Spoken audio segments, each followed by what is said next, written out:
আসসালামু আলাইকুম। আজ আমি তৈরি করে দেখাবো পারফেক্টভাবে ক্যারামেল পুডিং।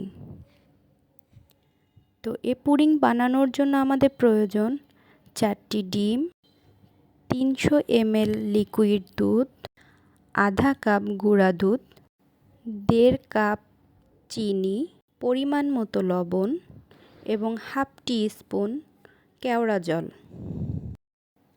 প্রথমে আমি ডিমগুলোকে ভালো করে ফেটিয়ে নিব। এতে দিয়ে দিব 1.5 কাপ চিনি এবং সামান্য পরিমাণ লবণ। লিকুইড দুধের সাথে অ্যাড করে নেব পাউডার মিল্ক। গুঁড়া দুধের কারণে পুডিংটি খেতেও যেমন ক্রিমি লাগবে এবং দেখতেও কিন্তু অসাধারণ লাগবে। এবার আমি ভালো করে দুধ এবং পাউডার মিল্ক ভালো করে মিশিয়ে নিব। দুধ এবং ডিমের মিশ্রণটি একসাথে ভালো করে না মিশালে পরবর্তীতে পুডিংটি ফেটে যেতে পারে। এ পর্যায়ে আমি দুধ এবং ডিমগুলোকে একটি পাত্রে নিয়ে ভালো করে একসাথে মিশিয়ে ফেলবো, যেন একটার সাথে আরেকটা খুব ভালোভাবে মিশে যায়। এ পর্যায়ে আমি আলাদা একটি পাত্রে 3 টিস্পুন চিনি ক্যারামেল করে নিব।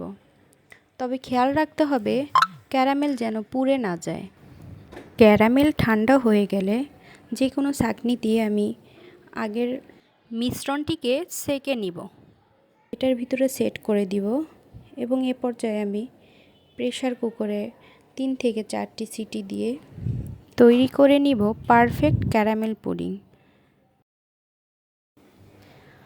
আধা ঘন্টার জন্য আমি ফ্রিজে রেখে এটাকে সম্পূর্ণভাবে সেট করে নিব।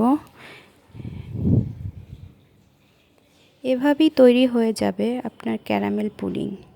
এটা খেতেও অসাধারণ এবং একদম পারফেক্টভাবে তৈরি হয়ে থাকে।